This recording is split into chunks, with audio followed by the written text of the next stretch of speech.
내가 교회입니다. 당신이 교회입니다. 우리가 교회입니다. 할렐루야. 아멘. 네. 오늘 본문 말씀을 중심으로 기적을 본 사람, 영광을 본 사람. 네, 여기에 보시면 제가 이제 물음표가 있고 느낌표가 있어요. 그럼 어떻게 읽어야 될까요? 기적을 본 사람, 영광을 본 사람. 그러니까 이 첫 번째는 기적을 본 사람이라고 의문을 가지고, 뒤에는 우리가 살아야 할 것은 영광을 보아야 한다, 이런 뜻입니다. 이해가 되셨습니까? 네. 자, 여러분, 어떤 사람이 생선 가게에서 조기를 사려고 싱싱한 것을 고르려고 이것저것 살펴보았습니다. 그리고 조기 한 마리를 들어서 냄새를 맡기 시작했습니다. 그러자 이 가게 주인이 버럭 소리를 지릅니다. 아니, 왜 멀쩡한 생선을 가지고 냄새를 맡고 야단이요? 그러자 손님이 이렇게 말하는 겁니다. 냄새를 맡은 것이 아니라 바닷속이 어땠는지 바다 소식 들으려고 했습니다. 이 말을 들은 주인이 그래도 조금 불편한 마음이 누그러져서 다시 물었습니다. 아니, 그래, 조기가 뭐라고 말합니까? 그래서 손님이 이렇게 얘기했대요. 아니, 바다를 들어간 지 일주일이 훨씬 지나서 최근 소식을 알 수가 없다고 이야기를 한답니다. 여러분, 이 손님은 조기를 샀을까요? 사지 않았을까요? 잘 몰라요, 저도. 저는 이 이야기를 들으면서 이런 생각이 들었습니다. 가게 주인이 보고 있는 것은 지금 진열되어 있는 죽은 고기만 보고 있어요. 근데 손님은 생선이 살아있는 그 바다를 보고 있지 않았을까라는 생각이 들었습니다. 무엇을 보느냐? 이 관점이 참 중요하죠. 보이는 현상이 전부인 사람은 그것이 그 사람의 인생을 결정합니다. 그런데 보이는 현상 너머에 있는 본질을 꿈꾸는 사람은 보는 것이 다르겠죠. 본질을 늘 가슴속에 품고 살아갑니다. 믿음도 마찬가지라고 생각이 듭니다.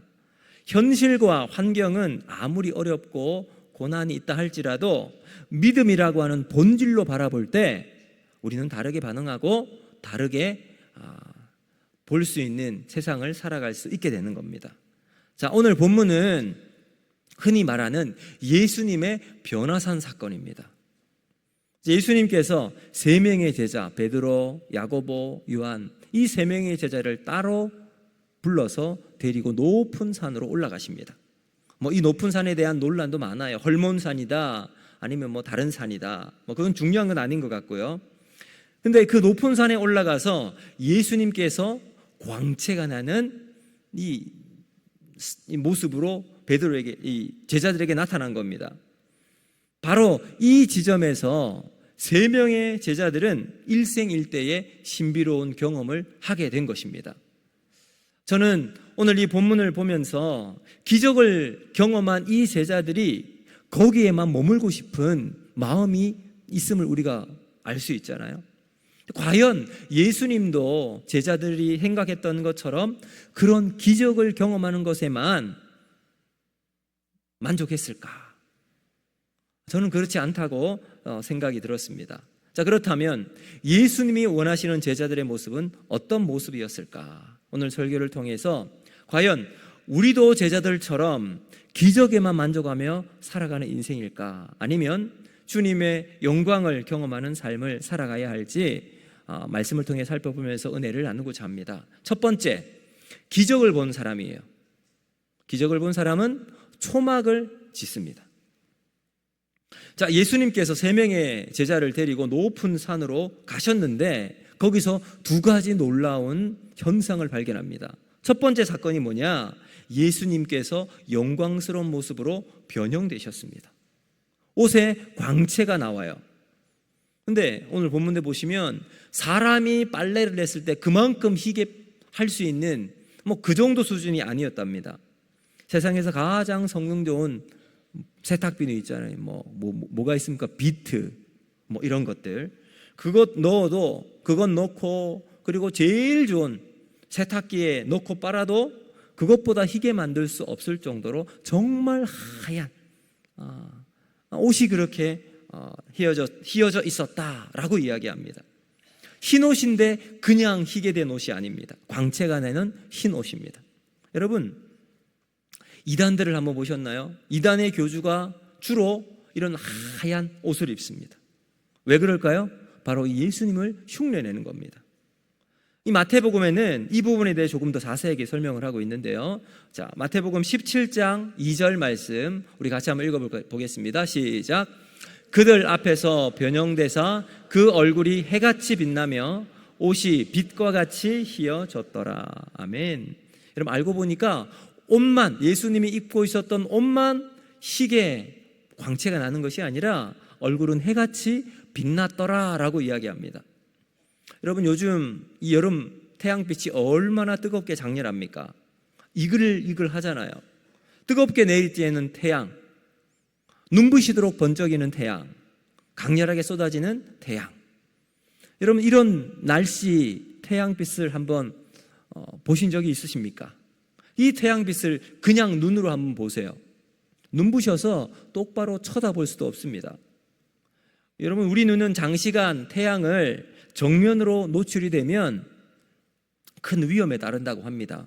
그래서 10초 이상 태양을 응시하면 망막에 손상이 시작이 되고요, 30초에서 1분 이상 지속적으로 태양을 바라보게 되면 우리 망막 중심부 황반에 영구적인 화상을 입을 수 있다고 합니다. 근데 문제는 우리의 안구는 이 통증 수용체가 없대요.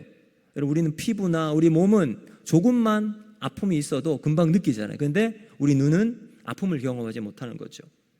그래서 눈이 아프다라고 할 때는 벌써 손상이 시작이 되어서 괜찮은 줄 알고 그냥 놔두게 되면 뒤늦게 손실이 생겨서 영구적인 손상을 입게 된다고 합니다. 자, 지금 예수님의 이 광채가 태양 빛을 받아서 반사하는 그런 빛이 아니에요. 빛의 근원이신 하나님의 영광이 예수님 안에서 빛나고 있는 거예요. 이런 황홀하고 신비로운 광경을 한 번도 제자들이 본 적이 없었어요. 그래서 예수님과 함께 있었던 이 세 명의 제자는 황홀경에 빠질 수밖에 없었습니다. 특히 오늘 본문에 나오는 예수님의 변형이라고 하는 단어, 헬라어 메타모르포우라는 단어는요, 이것은 형태는 변하되 형태가 변하면서 본질이 드러날 경우 이 단어를 사용합니다. 그러니까 예수님의 변형은 그 빛이 드러남으로 본질이 드러나는 겁니다. 예수님은 인간의 형태에서 신적인 본질을 가지신 예수님으로 변형되어서 그 속에 하나님의 영광이 임하는 순간이 되었던 겁니다. 여러분, 그래서 그 어떤 것과도 비교할 수 없는 황홀경을 제자들이 지금 목격하고 있었던 겁니다. 자, 그리고 두 번째 놀라운 일이 있었죠. 그것은 바로 그 자리에 예수님의 변형뿐만 아니라 모세와 엘리야도 함께 있었다는 겁니다. 그 옆에 보니까 모세와 엘리야가 예수님 옆에 딱 자리를 지키고 있었습니다. 예수님께서 이런 놀라운 해와 같은 얼굴을 하고 하얀 옷으로 광채를 발하고 있는 모습도 너무나도 황홀한데 그 옆에 구약의 넘버1, 넘버2의 인물이라고 말할 수 있는 모세와 엘리야가 딱 자리를 하고 있습니다. 여러분, 얼마나 놀라웠을까요? 여기 모세와 엘리야라고 하면, 모세는 구약 모세 오경이 있죠. 율법의 중심을 이야기할 때 모세라고 이야기할 수 있습니다. 엘리야는 선지자, 구약의 선지자를 대표하는 인물이 바로 엘리야입니다. 그래서 율법과 선지서를 종합한 것이 구약 성경이잖아요.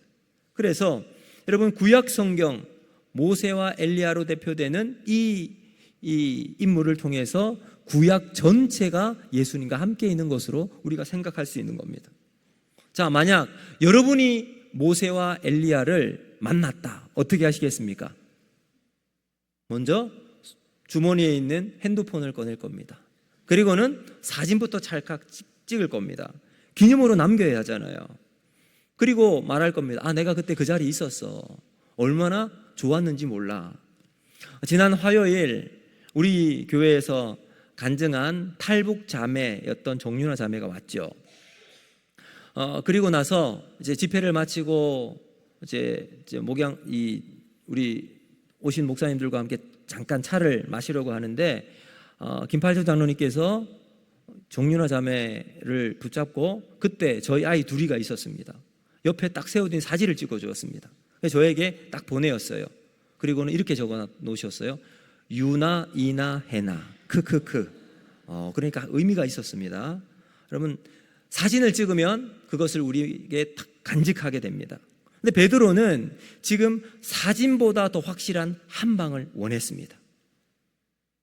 바로 그 순간 영원히 간직하고 싶었던 마음이 있었던 거겠죠. 그래서 5절에 이렇게 말합니다. 우리 5절 같이 한번 읽어보겠습니다. 시작.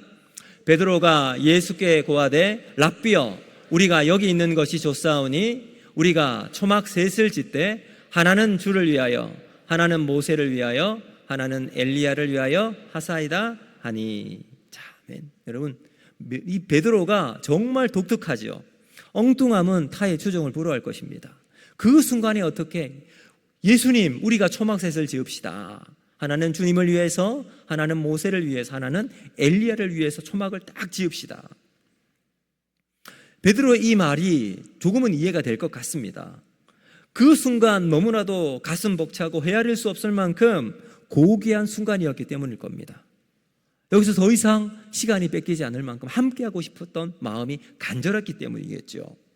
그런데 알고 보니까 이 베드로의 상태를 6절에서 친절히 설명을 하고 있습니다. 6절 같이 한번 읽어봅니다. 시작. 이는 그들이 몹시 무서워함으로 그가 무슨 말을 할지 알지 못함이더라. 아멘. 여러분, 베드로가 어떤 상태였다고요? 네, 무슨 말을 할지 모르는, 정신이 지금 막 아득한 상태였다는 겁니다. 말을 하는데 자기가 무슨 말을 할지도 하는지도 모르는 상태에서 그냥 툭툭 나오고 있는 거예요. 근데 중요한 것은 뭐냐? 베드로는 지금 그 영광스러운 순간 본질은 이해하지 못합니다. 그저 자신의 감정에 충실해 그 감정에 휘둘린 반응을 하고 있다는 겁니다. 자, 사랑하는 성도 여러분, 바로 이 부분이 중요합니다.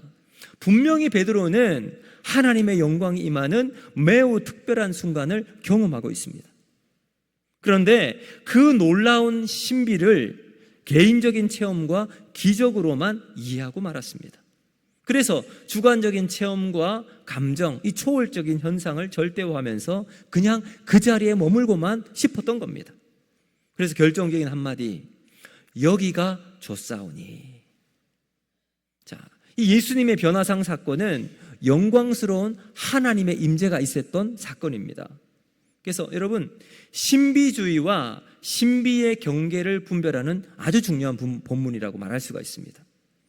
자, 여러분, 이 베드로가 경험한 그 순간은 분명히 하나님이 임재하셨던 신비로움의 순간입니다. 신비예요, 신비. 그런데 베드로는 그 신비를 신비주의로 바꾸었어요. 자, 그렇다면 신비와 신비주의의 차이점이 뭔가? 사실 큰 차이가 있습니다. 신비는 뭐냐 하면 하나님께서 자신을 드러내는 계시한 방법이 신비예요. 자, 원래 우리 하나님은 자신의 모든 구원 계획과 하나님 자신을 드러내는 것은 성경을 통해 다 드러내 주셨습니다. 성경만으로 하나님의 계시는 완성이 됩니다. 그런데 또 다른 한 방법으로 이 신비로운 방법으로 사용하기도 하세요. 초자연적인 하나님의 역사하시는 방식이 바로 신비로움입니다. 그래서 때로는 환상, 음성을 들었다, 이런 것들이에요. 그러면 신비주의는 뭘까요? 하나님보다 경험 자체를 추구하는 위험한 왜곡입니다. 신비는 우리를 하나님께 더 가까이 나갈 수 있도록, 더 깊이 있게 하나님을 체험할 수 있도록 우리가 그 자리를 이끌 수 있습니다. 그런데 신비를 신비주의로 바꾸는 왜곡을 지금 베드로가 초막 3개를 짓는 것을 통해서 만들어 나가고 있습니다. 하나님의 임재보다 신비로운 경험에 더 큰 가중치를 두고 있습니다. 여러분, 우리 신앙의 위험성이 바로 여기에 있습니다. 신비로움이 많을수록 말씀은 더 깊어집니다. 그리고 하나님 앞에 더 가까이 나아가게 되지요. 하나님의 그 위대하심을 경험해서 겸손하게 하나님 앞에 서게 됩니다. 그 말씀이 우리의 삶, 영혼 안에 들어오면 하나님을 더 깊이 알아갈 수 있습니다. 그런데 신비주의에 빠지게 되면 어떻게 될까요? 하나님은 사라지고요, 체험과 무슨 현상만 쫓아다니게 되는 거죠. 이단들이 바로 이 부분을 집중 공략합니다. 신비로 처음에는 유혹을 합니다. 기적을 보여주기도 하고 초월적인 어떤 현상을 만들어 나갑니다. 그리고는 신비주의에 빠지게 만들어요. 자, 사랑하는 성도 여러분, 믿음을 가지고 살아간다는 것은 기적에 초점이 있는 것이 아니라 예수 그리스도에게 집중하는 것인 줄로 믿습니다. 자, 그렇다면 우리는 우리의 신앙의 길을 어떻게 걸어가야 하는가? 두 번째입니다. 바로 영광을 본 사람으로 남아 있어야 한다는 겁니다. 영광을 본 사람은 말씀을 듣습니다. 자, 우리 7절 말씀 같이 읽어봅니다. 7절 시작. 마침 구름이 와서 그들을 덮으며 구름 속에서 소리가 나되 이는 내 사랑하는 아들이니 너희는 그의 말을 들어라 하는지라. 아멘. 자, 베드로는 모세와 엘리야가 눈앞에 있었을 때 그냥 너무나도 가슴이 벅찼어요. 들떴습니다. 황홀경에 빠졌습니다. 그래서 초막을 지어서 그 감격을 오랫동안 지속하고 싶었어요. 영적 체험이 길게 있기를 소망했습니다. 그런데 구름이 덮이더니 소리가 들립니다. 이는 내 사랑하는 아들이니 너희는 그의 말을 들어라. 여러분, 이 선언은 마가복음 전체의 주제를 이야기하고 있어요. 마가복음의 주제가 뭘까요? 예수님은 하나님의 아들이시다. 단호하고 명쾌한 하나님의 선포입니다. 근데 하늘에서 소리가 나는 핵심이 뭐냐? 바로 그의 말을 들으라라는 거예요. 여러분, 이 듣다라고 하는 말의 헬라어는 아쿠오입니다. 아쿠오는 듣고 순종하고 따라가는 명령이에요.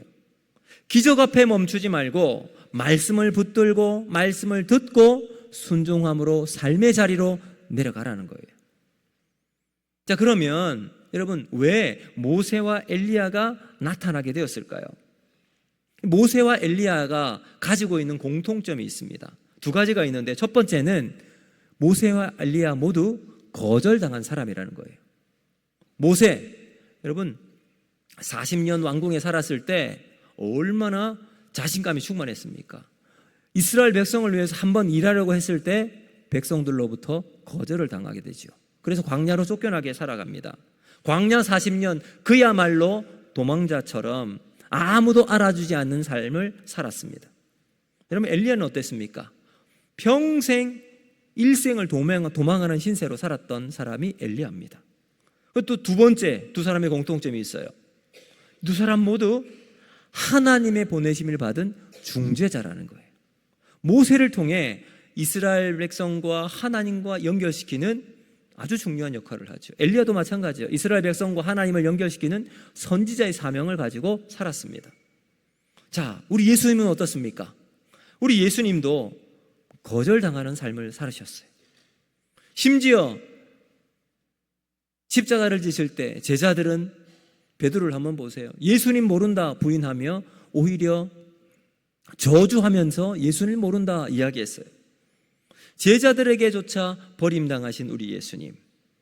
그리고 예수님은 그럼에도 불구하고 십자가에 죽으시고 우리의 모든 죄를 씻어주시고 하나님과 우리 사이에 막혀있는 담, 죄 문제를 해결하신 위대한 중보자의 삶을 살아가시죠. 여러분, 다시 본문으로 한번 돌아오시면 구름이 덮여 있습니다. 구름이 덮이고 난 다음 하늘에서 소리가 들려요. 그리고 주변을 돌아보았더니 모세가 그렇게 소망했던, 좋았던 모세와 엘리야가 사라집니다. 그리고 오직 예수와 자기들밖에 없음을 보게 되죠. 신비한 상황을 만들었던 대상 엘리야와 모세가 눈앞에서 사라집니다. 그리고 오직 그리스도만 남아있습니다. 여러분, 이 부분을 누가복음 9장 36절에 우리들이 이렇게 이야기합니다. 같이 한번 읽어봅니다. 시작. 소리침에 오직 예수만 보이더라. 제자들이 잠잠하여 그 본 것을 무엇이든지 그때에는 아무에게도 이르지 아니하니라. 아멘. 여러분, 어떻게 되었다고요? 오직 예수만 보이더라. 이것이 너무나도 중요합니다. 소리가 그침에 오직 예수만 보이더라. 여러분, 모세와 엘리야, 구약의 성경의 위대한 인물임은 우리가 부정할 수 없습니다. 그렇지만 이들은 왜 성경에 등장합니까?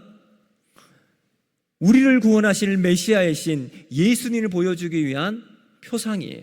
그림자에 불과합니다. 그들은 조연일 뿐입니다. 예수님 이외의 모든 것은 그분을 보여주기 위한 보조장치에 불과한 거예요. 그리스도와 비교할 수 있는, 예수님과 비교할 수 있는 사람이 누가 있겠습니까? 아무도 예수님과 비교할 수가 없습니다. 그래서 오늘 본문이 우리들에게 강조하는 것, 오직 예수만 보이더라. 사랑하는 성도 여러분, 오늘 우리가 기억해야 할 가장 중요한 본질이 바로 여기 있습니다. 예수만 보이더라. 여러분, 우리의 삶 가운데 예수만 보이는 은혜가 있기를 주님의 이름으로 축복합니다. 여러분, 초막셋을 짓지 말아야 할 이유가 바로 여기 있는 거예요. 초막이 생기면 예수님이 보였겠어요? 모세와 엘리야가 머물렀던 초막이다 라고 하면, 여러분, 지금도 남아있다고 하면 어떤 일이 벌어지겠습니까? 그 주변에 여러분 기념품 가게 엄청나게 장사가 잘 될 겁니다. 거기 딱 매장 하나 가지고 있다면 대박이 나지 않겠습니까? 냉장고에 붙이는 자석 스티커, 가방에 달 수 있는 키링, 머그컵, 핸드폰 케이스, 얼굴이 그려져 있는 티셔츠, 그와 같은 수많은 기념품들, 사람들이 거기에 다 집중을 할 거예요. 초막을 만들 때 예수는 사라집니다. 예수님을 대신할 모세와 엘리야로 사람들은 온통 거기에 집중할 수밖에 없습니다. 우리는 믿음의 길을 걸어 나간다고 하면서 자칫 잘못하면 사람이 중심이 될 때가 너무나도 많습니다. 여러분, 이단이라는 한자를 한번 보시겠어요? 이단은 달을 이 끝단자를 사용합니다. 왜 이단이라고 합니까? 처음에는 똑같이 시작해요. 성경을 이야기하고 예수님도 이야기하고 구원도 이야기합니다.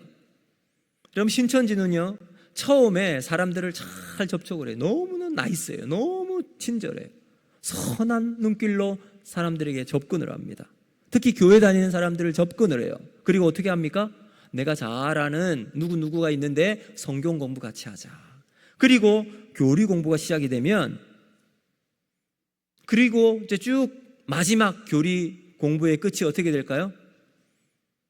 예수 그리스도가 이 땅에 오셨는데 그분이 십자가에서 죽었다.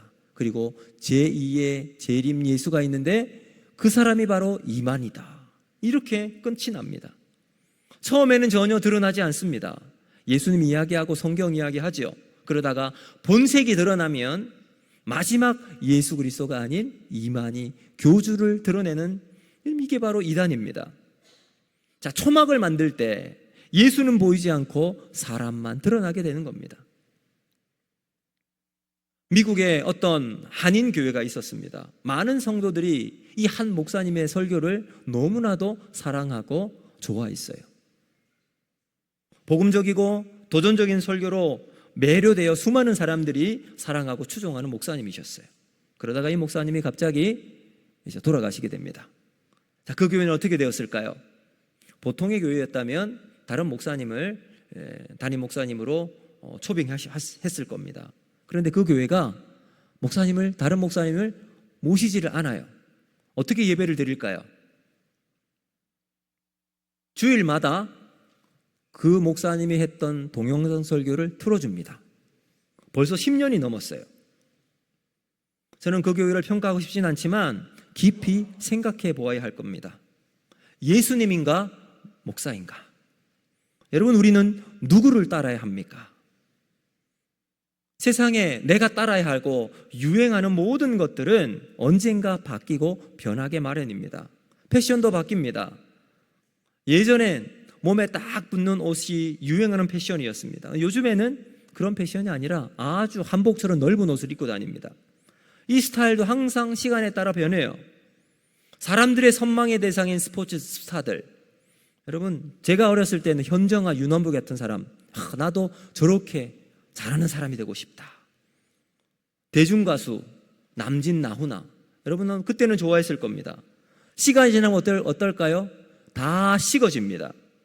열광하고 영원할 것 같은 인기도 시간이 지나가면 물거품이에요. 다 사라지게 됩니다. 빠져나갑니다. 오늘 우리는 어디에 우리의 마음을 두고 있습니까? 여러분의 마음은 어디에 여러분의 마음이 있습니까? 우리의 일평생 관심 한 분이신 예수 그리스도를 따라가야 할 줄로 믿습니다. 영원하신 예수님을 따라가는 것이 우리의 목표가 되어지고 그 길을 걷는 것이 진정한 우리의 사명이 되어야 할 줄로 믿습니다. 여러분, 우리나라 고구려, 백제, 신라 시대를 이끌어서 삼국시대라고 이야기를 합니다. 자, 이 세 나라 가운데 가장 약했던 나라가 어디일까요? 신라였습니다. 신라가 제일 약했어요. 근데 고구려는 많은 넓은 땅을 확보했습니다. 북한은 전체 땅과 그리고 중국의 요동 지역까지 땅을 넓혔던 그야말로 군사력 강대국이 고구려였습니다. 백제는 성을 쌓았어요. 그래서 사비성 이런 아주 튼튼한 성. 그래서 그 성에 사는 백제 사람들은 안전한 것을 바탕으로 문화적인 융성기를 누렸습니다. 근데 신라는 어떻게 했을까요? 신라는 화랑 제도를 세워서 젊은 인재를 왕성했습니다. 그러면 이 삼국시대를 끝내고 통일을 이룬 나라는 어디죠? 신라가 만들었습니다. 가장 광대한 영토와 군사력을 가진 고구려가 아니었고요, 백제, 튼튼한 성을 만들었던 백제도 아니었습니다. 가장 약해 보였던 신라가 삼국을 통일했어요. 이유가 어디 있을까요?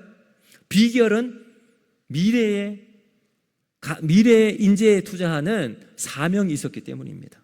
신라는 약했지만 미래 나라를 책임질 인재를 양성하는, 여러분, 이 화랑에 사명을 두고 쭉 키웠기 때문입니다. 화랑제도를 통해서 제2, 제3의 김유신을 만들었던 거죠. 사명을 가지고 있는 자는 세상을 얻고 영광을 얻게 되는 겁니다. 우리의 믿음도 마찬가지죠. 우리는 사명자입니다. 십자가가 우리의 사명이고 예수만 바라보는 것이 우리의 사명인 줄로 믿습니다. 오늘 우리가 이 사명 가지고 살아가는 우리의 모습은 연약하고 부족하고 작아 보일 수 있습니다. 그러나 이 사명 가지고 주님 앞에 서면 하나님이 우리를 세워주시는 은혜가 있게 될 줄로 믿습니다. 이 사명이 우리를 일으키고 기적의 길이 아닌 영광의 십자가 길을 선택해서 그 길을 걸어가는 우리를 통해 하나님이 세워주시는 은혜가 우리에게 일어나게 된다는 겁니다. 이제 말씀을 마치도록 하겠습니다. 사랑하는 성도 여러분, 변화산에서 제자들은 평생 한 번도 보지 못했던 놀라운 기적을 경험하게 됩니다. 그러나 하나님은 그들에게 기적에 머물지 않고 영광의 본질을 보라고 말씀하십니다. 이는 내 사랑하는 아들이니 너희는 그의 말을 들으라. 기적보다 말씀이 중요하고 그 말씀을 들어야 합니다. 체험보다 순종이 더 중요합니다. 초막보다 예수 그리스도의 길을 따라가는 믿음을 가지고 살아가야 할 줄로 믿습니다. 우리는 기적을 구하는 신앙에 머물 것이 아니라 영광을 쫓아 살아가는 믿음, 곧 예수 그리스도만이 우리의 삶의 길이 되는 사명의 제자들을 따라 살아가는 저와 여러분이 되기를 주님의 이름으로 축복합니다. 여러분, 지금 우리는 어디에 우리의 마음을 두고 있습니까? 여전히 내가 체험했던 은혜의 순간, 내가 감동받았던 그 감정, 내가 붙들고 있는 그 자리만 집중하고 있지 않습니까? 여러분, 이 모든 것 다 사라질 수 있는 것들이에요. 오늘 이 시간 우리 모두는 신앙의 믿음의 고백으로 변화산의 마지막 장면처럼 예수 그리스도만 남아있는 신앙의 본질을 회복하는 우리가 되기를 주님의 이름으로 축복합니다. 초막이 아니라 말씀이 들리는 믿음으로 살아가기를 바랍니다. 모세와 엘리야, 위대한 구약의 인물이지만 사라져야 합니다. 기적과 감정이 아니라 오직 예수만 남는 믿음의 길을 걸어나가는 저와 여러분이 되기를 바랍니다. 그 믿음으로 살아가면 우리는 예수가 우리의 영혼에 살아있어 그 예수의 힘으로, 예수의 은혜로 예수의 길을 걸어가는 복된 삶이 아름다운 신앙의 길이 되는 겁니다. 그럴 때, 우리의 삶의 자리에 들어갔을 때 예수님을 증거하는 참된 증인의 삶, 십자가의 길을 걸어가는 참된 사명의 길이 우리에게 있게 될 줄로 믿습니다. 여러분, 오늘 이 시간 찬양을 같이 부르면서 결단하는 시간이 되기를 원합니다. 기적에서 머무는 신앙이 아니라 영광을 따라 살아가는 신앙으로 우리가 살아가게 하여 주시옵소서. 신비주의에 머무는 체험 신앙에서 말씀을 따라 살아가는 제자의 신앙을 걸어가게 하여 주시옵소서. 예수만 바라보고 예수만 남는 믿음의 삶이 오늘 우리에게 있게 하여 주시옵소서. 여러분, 이 시간 우리 내놓은 주의 영광을 보내